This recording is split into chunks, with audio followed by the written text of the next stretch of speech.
On the day he lost his job, Nathan Cole had exactly enough money left for one last meal. He was on his way home when he saw her, a woman alone on a park bench, sitting so still. She looked like she'd been forgotten. They were ignored by everyone walking past. He sat down beside her, split the food in half, and handed her every last dollar from his pocket. He had nothing after that. No job, no backup plan, no safety net.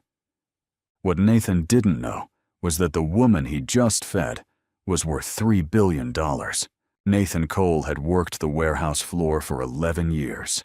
He knew every corner of that building, the loading dock that stuck in humid weather, the security light above Bay 3 that flickered every time a truck pulled out the smell of cardboard and machine oil that had soaked into his work clothes so thoroughly that he'd stopped noticing it years ago.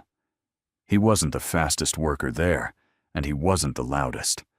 But he showed up every single day, and he never left a shift unfinished. In a facility that cycled through people the way it cycled through inventory, that kind of consistency was its own form of currency, even when nobody acknowledged it out loud. His life outside those walls was built around one person. His son Danny was 9 years old, quiet in the way some kids get when they've grown up, watching a parent carry something heavy without ever putting it down. Nathan had raised him alone since Danny was 3, after his wife Laura died from a sudden cardiac event that the doctors said no one could have predicted and no one could have stopped. Nathan had stood in that hospital hallway for a long time after they told him.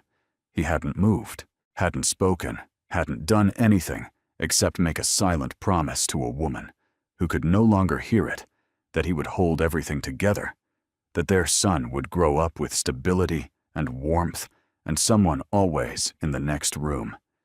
He had kept that promise every day since, not because it was easy, but because breaking it was not something he was willing to consider.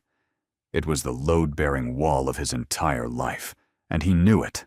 Their apartment was small, but clean and organized in the deliberate way of someone who had made a decision that a tight space could still be a good space.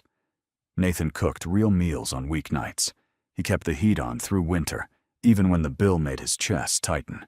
He made sure his son had what he needed without ever letting the financial strain behind it show, not because he was ashamed of the strain, but because he didn't want Danny growing up with the weight of it on his shoulders before he was ready. Nathan had taken on that weight so his son wouldn't have to, and he carried it the way he carried most things, without complaint, without announcement, and without stopping. He was careful with money in a way that had long since stopped feeling like discipline and had become simply how he operated. He tracked expenses on a notepad rather than an app because he'd found that writing numbers down made him take them more seriously. He knew his monthly costs to the dollar. He kept a small savings buffer and added to it whenever he could, which wasn't often, but was consistent. There was no margin for waste, and he had made peace with that so thoroughly that he'd stopped thinking of it as a sacrifice. What he had was enough as long as nothing changed. The morning everything changed started like every other morning. Nathan clocked in at 6:45, moved through his shift the way he always did. Methodical, unhurried, his attention on the work in front of him rather than the clock. The floor was loud with its usual sounds, forklifts navigating the main aisle conveyor belts, running the overnight load, out to staging the low percussion of boxes being sorted and stacked. He knew the rhythm of it, the way you know the sounds of your own street automatically, and without thinking. It was the sound of a place he understood completely, and for 11 years it had been in its own unglamorous way a place where he belonged. By 10 o'clock, his supervisor appeared at his station and told him to come up to the front office. There was something careful in the delivery, not unkind, but measured in a way that was different from normal, and Nathan noticed it the same way he noticed the regional manager already seated inside the small glass-walled office near the entrance.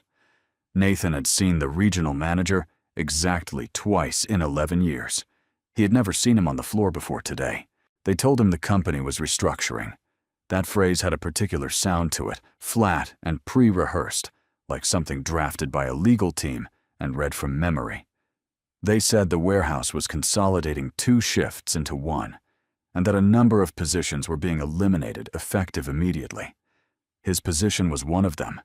They handed him a manila envelope containing his final check and a release form, and the regional manager stood and shook his hand with the practiced gravity of someone who had performed this particular task many times and had stopped registering it as anything other than administrative. Nathan signed the form.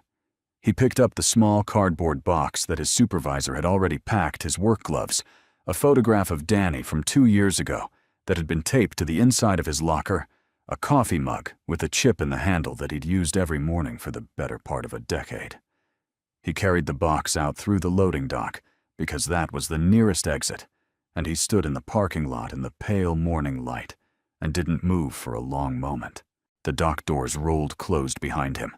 Inside, the floor continued without interruption, the belts running the forklifts, moving the morning shift proceeding as though nothing had changed, because for everyone still inside, nothing had. 11 years, and the building had absorbed his departure before he'd made it to his car. He was 41 years old. He had $83 in his checking account and $12 in cash in his wallet.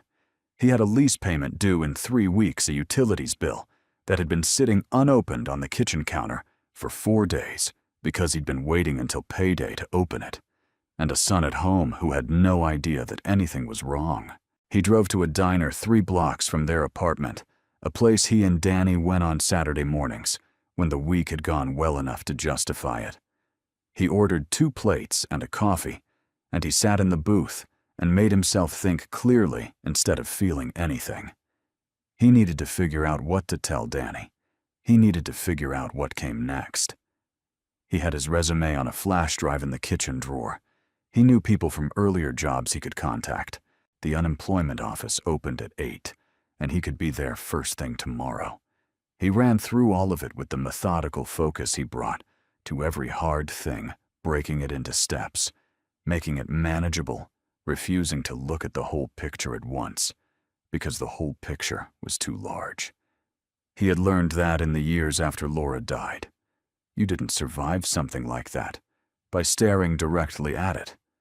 You survived it by handling the next hour, and then the hour after that, and eventually enough hours had passed that you were still standing. He paid for the food, left $1.50 for the waitress because she had refilled his coffee twice without being asked, and boxed up the second plate to take home. He stood at the register and counted what was left in his wallet. $9 and a few coins. He folded the bills carefully and put them in his jacket pocket and walked back to his car, and for a moment in the parking lot, he just sat with his hands on the wheel, not going anywhere, letting the morning settle around him. The route home took him through Callaway Park, a long, wide stretch of green running through a neighborhood that had seen better decades, the kind of park where the benches were bolted to the concrete, and the fountain in the center hadn't worked in years, but where people gathered anyway in the afternoons, because it was open and free, and there was nowhere else to go. Nathan drove through it most days without looking. That afternoon he slowed down without fully deciding to. She was sitting on a bench near the east entrance, close enough to the sidewalk that the foot traffic passed within a few feet of her. She looked to be in her mid-30s, dark hair loose around her face, wearing a coat that had once been quality, but was now worn thin at the collar and fraying at both elbows. She had nothing with her. No bag, no phone, nothing in her hands. She was watching the ground with the fixed, unfocused attention of someone who had stopped waiting for anything to happen. Around her, the afternoon moved without pausing. Men in good coats, a woman with wireless earbuds, and a coffee cup from somewhere that charged too much for it. 2 men in suits deep in a conversation that required them to look at each other and nowhere else. Nobody glanced at the bench. Nobody broke stride. Nathan pulled to the curb and sat in the car for a moment watching. He thought about the parking lot behind the warehouse, the dock doors closing, the floor going on without him, He thought about what it felt like to be in the middle of a moving crowd and be entirely still while everyone around you kept going. He understood that feeling from the inside, and he understood it freshly, and it was that understanding, not a policy, not a calculation, that made him open the car door. He sat down beside her and set the boxed meal between them without explanation. She looked at it, then at him with the guarded expression of someone who had learned that strangers rarely approach without wanting something in return. "I've got more than I need tonight," Nathan said. It was a small lie, but it was the only kind he permitted himself. She looked at the box for a moment. "You sure about that?" "Yeah," he said. "I'm sure." She accepted it in the way people accept things when they're hungry enough that pride finishes second. Nathan opened his own container, and they sat together in the cold without talking much. The park moved around them, pigeons, a dog, pulling its leash toward the broken fountain, the distant sound of traffic that never really stopped. She told him her name was Marge. He told her his was Nathan. She asked if he lived nearby, and he said close enough. She didn't ask anything further, and he didn't offer anything further. And there was a particular ease in that, two people sharing something without needing to account for themselves. When he'd finished eating, Nathan reached into his jacket pocket. $9 and some coins. He thought about the utilities bill on the counter. He thought about the lease date. He thought about Danny at home, probably on the old tablet, not yet knowing that tonight was going to include a conversation neither of them was ready for. He set the money on the bench beside her hand. Marge looked at it for a moment. Then she looked at him, and something in her expression changed. Not simple gratitude, something more layered than that, like a calculation arriving at an unexpected result. Like a door opening somewhere behind her eyes that she hadn't expected to open. "Nathan," she said, and the way she said it was different from before, quieter, more deliberate, the way you say a name when you want the person to understand.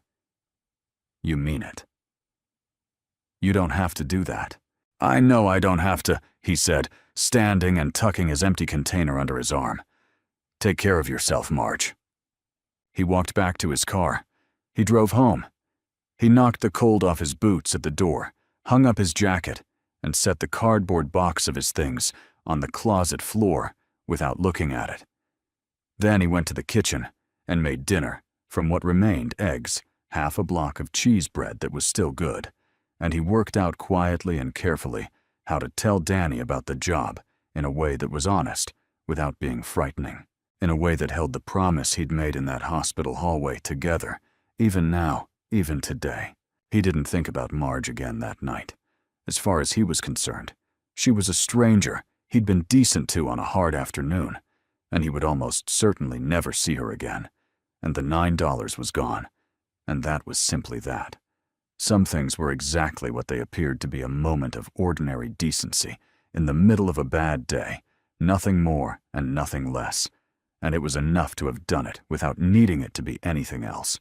He couldn't have known that before he'd even reached his car, Marge had retrieved a phone from the inner pocket of that worn coat, a phone she'd kept there the entire afternoon, and was already making a call. He couldn't have known that she had stopped looking at the ground.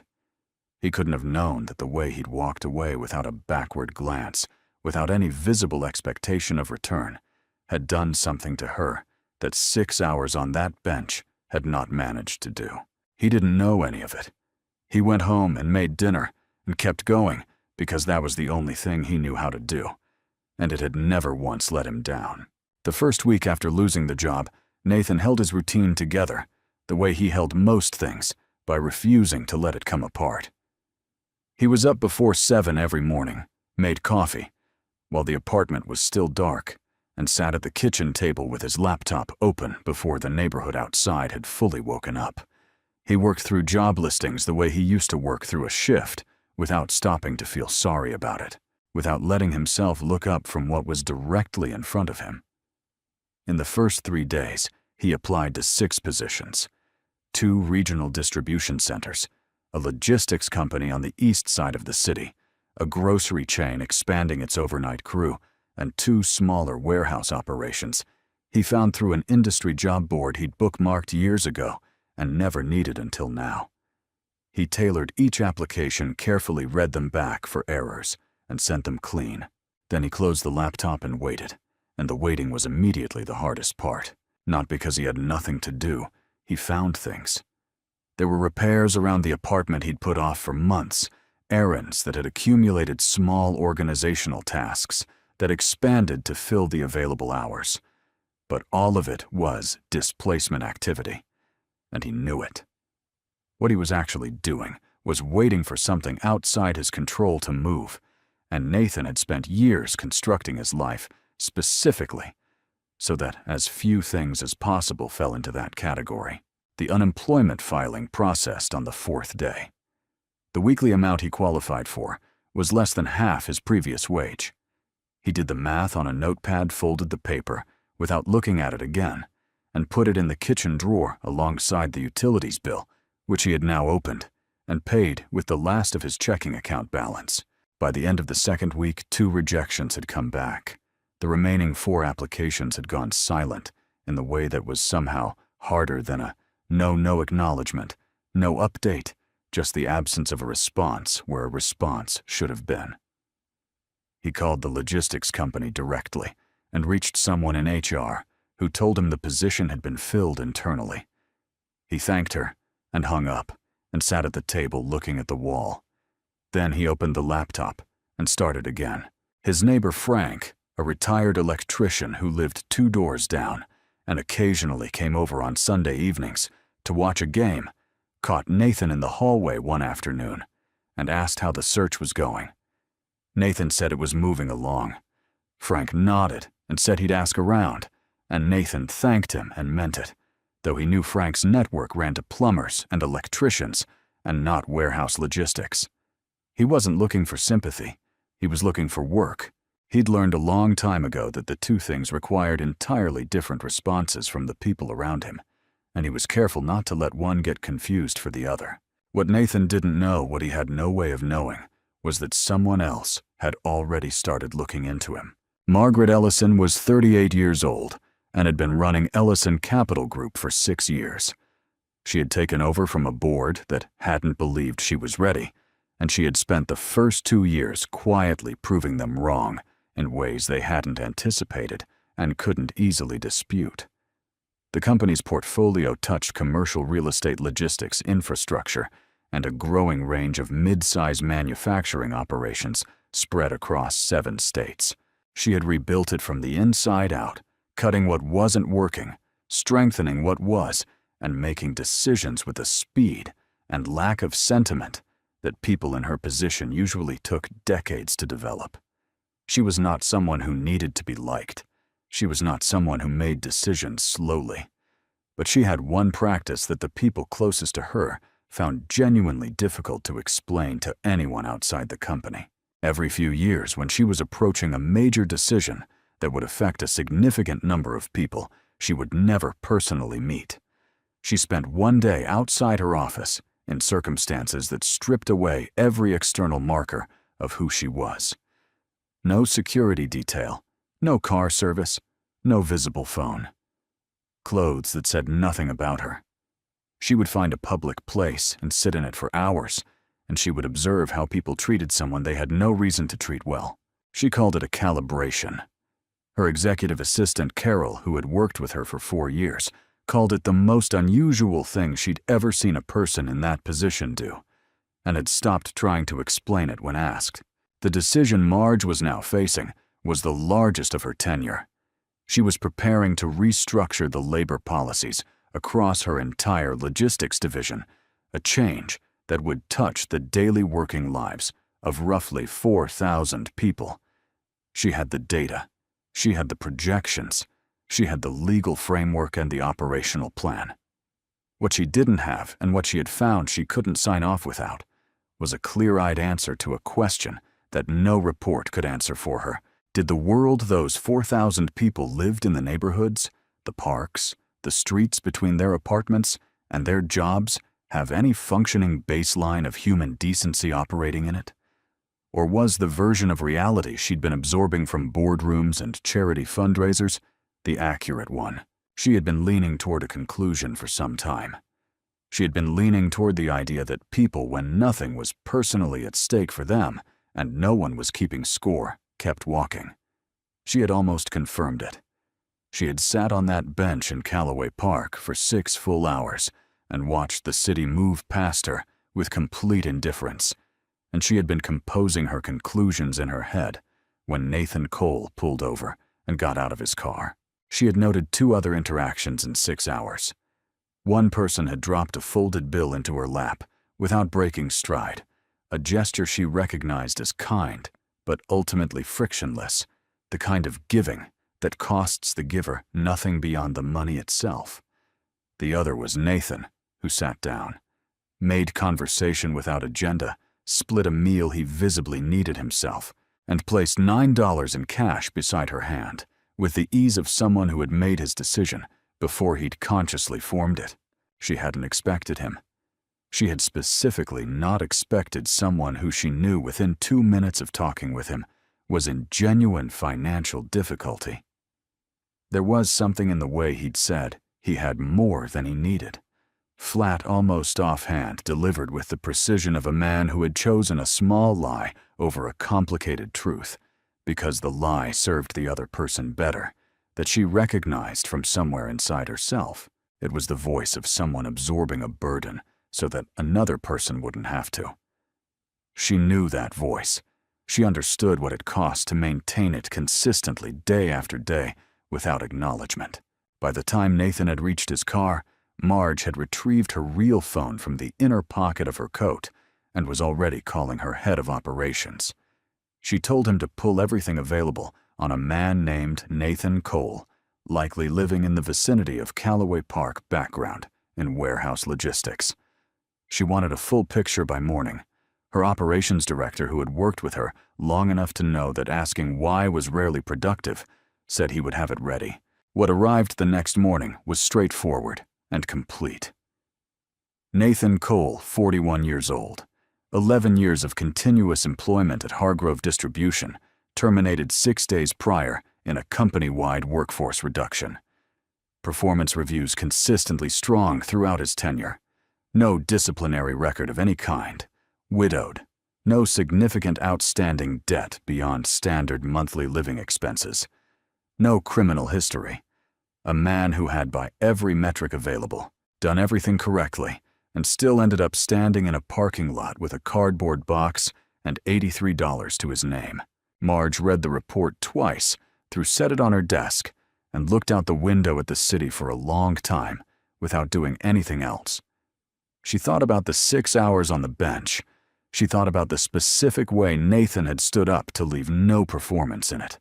No backward glance to check whether she'd noticed just a man putting his empty container under his arm and walking back toward whatever difficult thing was waiting for him next. She had gone into that exercise expecting to come out of it confirmed in her worst read of things. She had come out of it with something she hadn't been carrying when she went in. Meanwhile, Nathan was working through his 3rd week of unemployment, and the walls were beginning to feel closer in a way that was no longer abstract. He had a phone interview with a regional supply chain company that felt genuinely promising until the hiring manager mentioned the role required a commercial driver's license upgrade he didn't have.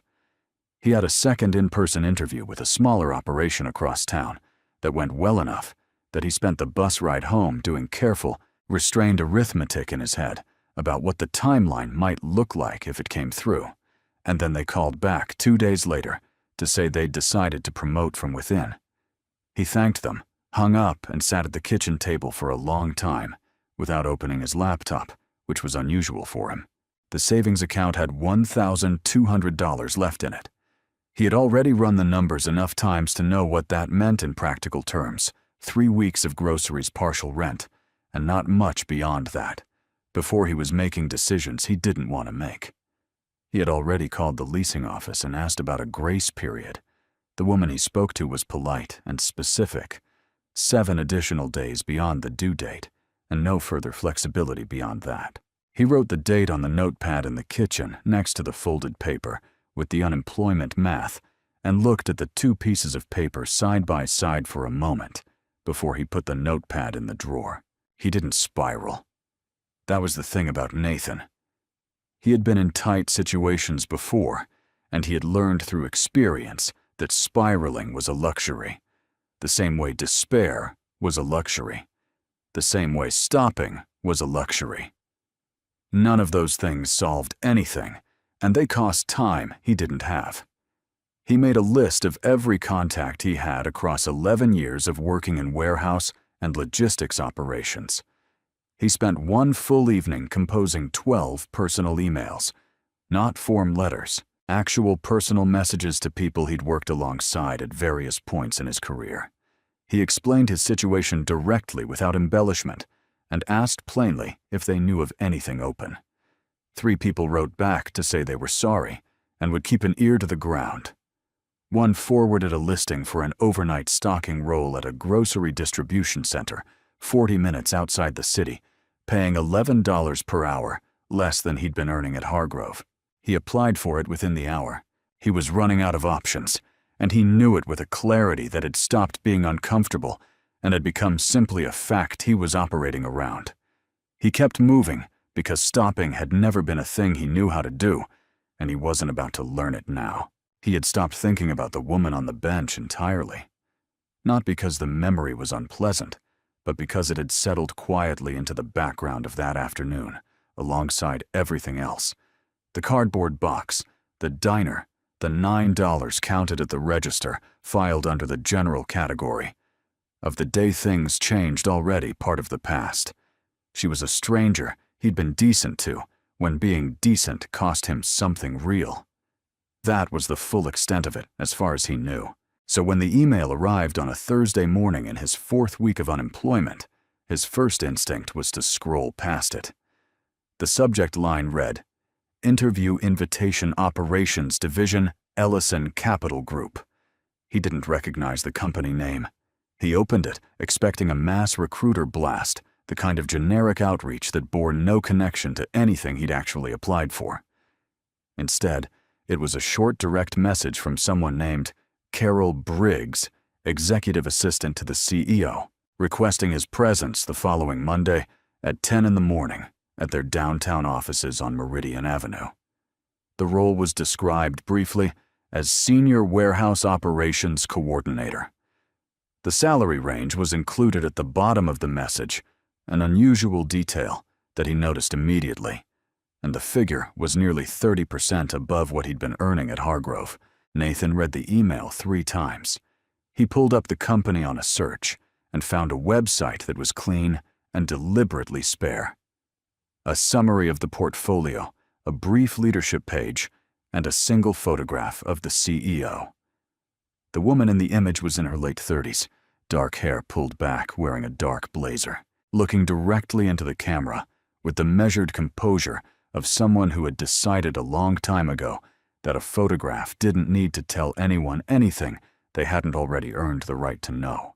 He looked at the photograph for a moment. He had no memory of that face. He had no way to place it anywhere.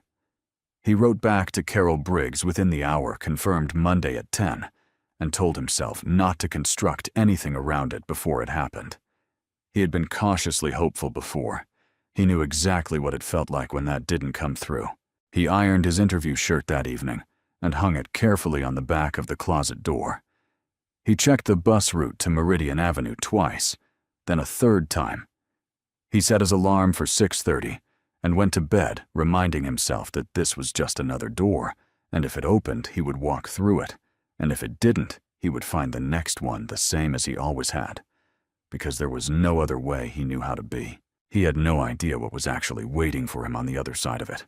The Ellison Capital Group occupied the top 3 floors of a building on Meridian Avenue that had the particular confidence of structures built by people who had stopped needing to announce themselves. No oversized logo above the entrance, no statement lobby. Just clean stone and dark glass, and an interior that was quiet in the deliberate way that serious money is quiet, not empty, but controlled. Every surface and sightline selected to communicate that the people who worked here were not in the business of impressing anyone. Nathan stepped off the bus 2 blocks north and walked the rest of the distance, because he'd left early, and he didn't want to arrive with nothing to do but sit in a lobby and think. He gave his name at the front desk. A young man in a well-pressed jacket checked a tablet, made a brief call, and told Nathan that someone would be right down. Nathan stood near the window and watched the street outside the usual mid-morning movement of a city at work, cabs and delivery trucks, and people walking with the focused momentum of somewhere to be. He kept his hands still at his sides, in the way he did when he needed to stay composed, without making it visible. It was a thing he'd learned in the years after Laura died, when he'd had to keep it together, in rooms full of people who were watching to see if he was keeping it together. Carol Briggs came down 5 minutes later, a composed woman in her 50s, with the efficient bearing of someone who managed complexity for a living. She shook his hand cleanly and walked him to the elevator, without filling the silence with pleasantries, which he found he appreciated. They rode up to the 31st floor in quiet, and she led him down a hushed, carpeted corridor, lined with closed doors to the last one at the far end. She knocked, twice, stepped back and said, "Go ahead in." Nathan opened the door. The office was large, without being excessive. Floor-to-ceiling windows faced east, pulling the flat gray light of a late autumn morning across a wide, uncluttered room. There was a desk against the far wall, and a round meeting table near the windows, with 4 chairs, and on the wall between them, something abstract in dark colors that Nathan looked at and couldn't read. And standing beside the desk, not behind it, was Margaret Ellison, dark blazer over a white shirt, dark hair pulled back from her face, the same controlled stillness as the photograph on the website. And also Nathan understood it in less than a second, in the way recognition works, when it arrives all at once, rather than in pieces, not the same as the photograph at all. Because he knew that stillness. He knew that particular quality of not performing anything. He knew the way she held herself when she was simply present in a space without announcing it. He knew the coat. He knew the expression that gave nothing away because it had decided nothing needed to be given. He stopped walking. His hand was still on the door behind him. Marge let him have the full moment without interrupting it. She stood and waited while he did the work of placing the same person in 2 entirely different contexts. Simultaneously, the cold park bench at the east entrance of the 31st floor, with the eastern light coming through the glass, and when she could tell he'd arrived at the other side of it, she gestured toward the round table by the windows. "Nathan," she said, "please sit down."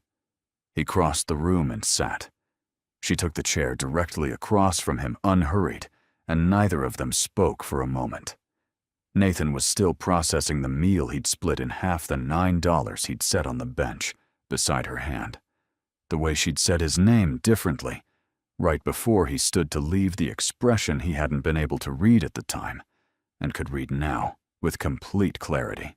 "You already knew my name," he said, "before I came in." "I did," Marge said, "not from the park. After. I had someone look into you once I was back in the office." She said it directly without softening it. "I know that might feel like a line was crossed. If it does, I'd rather you tell me now than sit with it." Nathan considered the statement. "Why not just tell me who you were when we were sitting there?" "Because it would have changed everything about what you did," she said. "The point was that you didn't know. The point was that there was nothing in it for you." He looked at her for a long moment. Outside the windows, the city continued in its ordinary way, traffic below light moving on glass, the constant low sound of a place that never fully stops. 4 weeks ago, Nathan had been in that city with a cardboard box and $83 standing in a parking lot, while the building behind him went on without him. He was trying to hold that version of things alongside the version sitting across from him now, and the distance between them was not easy to measure. "How long were you out there that day?" he asked. 6 hours, Marge said. "You were the only person who sat down." She said it without emphasis, without making it into something it needed to be larger than. Just a fact stated at its accurate weight, and that was exactly why it landed the way it did. Nathan thought about the people he'd seen walking that path, the suits, the woman with the coffee and the earbuds, the two men deep in a conversation that required them to look nowhere but at each other. He hadn't thought of himself as making a decision when he got out of the car. He hadn't weighed it. He'd seen someone sitting still in the middle of moving people, and he'd understood what that felt like, and he'd stopped. "I do this every few years," Marge said. "When I'm about to make a decision that's going to affect a large number of people I'll never meet personally, I spend a day at the level where they actually live. Not as a charitable exercise, as information." She spoke carefully, each sentence measured, not because she was uncertain, but because she wanted precision. "This time I was preparing to restructure the labor policies across my logistics division. 4,000 employees. Before I signed off on anything, I needed to know whether the baseline I suspected was accurate." "What baseline?" Nathan asked. "That people, when nothing is personally at stake and no one is watching, keep walking," she said. "I had spent 6 hours confirming it. And then you pulled over." Nathan said nothing. "You were having one of the worst days of your adult life," Marge continued. "You just lost your job.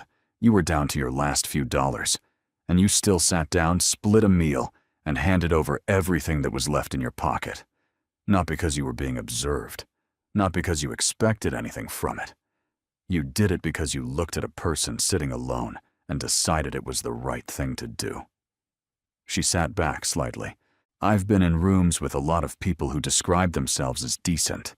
You're the first one in a long time who was decent when there was no reason to be." Nathan looked at the table for a moment. He understood now why he was in this room, understood the full shape of it, and what he was feeling wasn't clean gratitude and wasn't resentment. It was closer to the discomfort of having a private moment returned to you publicly, at a scale you hadn't chosen and hadn't intended. "I need to be clear about something," he said. "I didn't do it for a return." "I know that," Marge said. "If I thought you had, you wouldn't be here." She opened a folder on the table between them and turned it to face him. A printed job description properly tabbed Senior Operations Coordinator Logistics Division. The role covered compliance oversight and workflow efficiency across 3 regional facilities. It was real work. Work that required exactly the kind of knowledge that only came from years of being on the floor rather than above it, understanding not how a warehouse was supposed to function, but how it actually did, the gap between those two things, and how to close it. The salary printed at the top of the page was 31% above what he'd been earning at Hargrove. He looked at it without changing his expression, but something in his chest went quiet in a way it hadn't been quiet in a long time. "I'm not offering you this because I feel sorry for you," Marge said, and the way she said it made clear she wasn't performing the disclaimer, she meant it. "I've reviewed your employment record. You are qualified for this role. In certain areas, you are likely overqualified, and that's a conversation about trajectory we can have separately. But I am not giving you something. I am offering you a position you have earned the professional standing to hold at a company that is about to change in ways that will matter to the people doing this work." Nathan looked up from the folder. "What kind of changes?" "Substantive ones," Marge said. "Wage floors raised across the logistics division. Termination procedures rebuilt so that workers receive real notice and real transition support rather than a manila envelope and a handshake. Healthcare coverage extended. A formal internal process for flagging unsafe conditions without fear of consequence." She let that sit for a moment. "Before I finalize any of it, I want someone in an operational coordination role who knows what the floor looks like from the floor, not from reports, from 11 years of standing on it." "And you think that's me," Nathan said. "I think you've already demonstrated the judgment I'm looking for," she said. "But I'm also not asking you to decide in this room. Take the folder, read everything, call me tomorrow."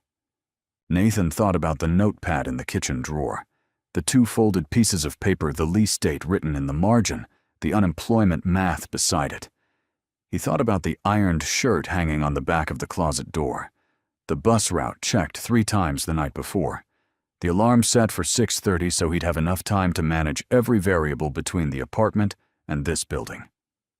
He thought about 11 years of showing up without fail, of doing the work correctly and completely, and having all of it end in a flat, pre-rehearsed sentence delivered by a man who had shaken his hand without once making eye contact. "I don't need to take it home," Nathan said. Marge looked at him steadily. "You sure about that?" "I've been doing this work for 11 years, he said. "I know what the job is. I know what the number means. I know what I need." He looked at the folder and then back at her. "I'd like to accept the position." Something shifted in her expression, not quite surprise, but the thing adjacent to it, the look of someone whose read of a situation proves accurate, and who registers that fact without pleasure or fanfare. She extended her hand across the table, and Nathan shook it, and that was that. No ceremony, no performance, no need for any more words than the ones that had already been said. He started the following Monday. The work was demanding in the way that felt correct. Real problems with real consequences, the kind of job that required his full attention every day and returned something for it. In the first month, he made 2 trips to regional facilities, walked the floors, talked to the workers, the way he'd always talked to people he worked alongside directly without the particular distance that job titles tend to create. He took notes in a small notebook he kept in his shirt pocket, the same way he'd always kept notes, because writing things down made him take them seriously, and he'd never found a better system. He was good at the job, in the same way he'd always been good at the work, completely with his full attention on it, without any appetite for recognition. The policy revisions moved forward over the following months. Wage floors were raised. Termination procedures were rebuilt. From the ground up, workers would receive genuine advance notice and real transition resources rather than a manila envelope and a door closing behind them. Healthcare coverage was extended to part-time workers who had previously fallen below the qualifying threshold. A formal reporting structure was created so that workers could raise safety concerns through official channels without fear of retaliation. None of it generated press. None of it was designed to. But across 4,000 working lives in 7 states, something changed in the texture of daily experience, not visible from the outside, but felt clearly from within. The kind of change that doesn't look like anything from a distance, but alters the weight of every ordinary day. Nathan was not the architect of those changes. He was a voice in the rooms where they were shaped, someone who could say with real authority what a policy looked like when it met the floor and when the gap between intention and practice was too large to ignore. Marge listened to him the way she listened to everyone in those meetings, with complete attention and without sentiment. More than once, a revision he'd flagged as unworkable was pulled back and rebuilt. He understood that what he was part of extended well beyond his own situation, that the ripple from one afternoon in a park had reached places he would never see and people he would never meet. That understanding settled into him without needing to be spoken about or named. He never talked about the bench with anyone at the company. It wasn't a secret exactly, but it was private in the way the original moment had been private, something that had happened between 2 people without an audience, and that still belonged at its core to that category. He and Marge never returned to it directly after that first meeting. They didn't need to. What needed to be said had been said, and everything after that was just the work, which was what both of them were there for. Several months after he started on a Saturday morning in early spring, when the city had finally shaken off the last of the winter, Nathan drove to Callaway Park alone. The fountain in the center still didn't work. The benches were still bolted down. It looked exactly as it always had, underfunded, slightly worn, and still full of people on weekend mornings, because it was open and free and there. He walked to the east entrance and found the specific bench near the sidewalk and stood in front of it for a while, his hands in his jacket pockets, looking at the slats and the bolts and the patch of concrete in front of it, where he had parked his car on the worst afternoon of the previous year. He thought about the box of his things on the closet floor, the $9 counted out at a diner register, the way she had looked at the ground, fixed, unfocused, and the way that had changed in the space of a single conversation into something that looked a great deal like purpose. He thought about walking back to his car without turning around, about how small the decision had felt in the moment he made it, and how large it turned out to be, and how those two things were not actually in contradiction.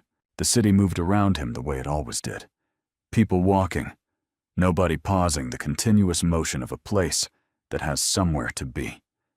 Nathan stood at the bench for another moment, then turned and walked back through the park toward the lot where he'd left his car, and the bench behind him looked exactly like every other bench in the park, worn ordinary, holding nothing visible. That was the whole of it. Not a dramatic reversal, not a transaction. Just a man at the bottom of a bad day making a decision that cost him the last of what he had, and a woman who had built everything, discovering that the thing she'd stopped believing in still existed quietly in a place she hadn't thought to look, in a person who hadn't been trying to be found. What came after wasn't miraculous. It was just the world adjusting slowly and without announcement to the weight of one ordinary act of decency, the way it sometimes does when someone decides to stop instead of keep walking and means it without knowing yet what it might mean.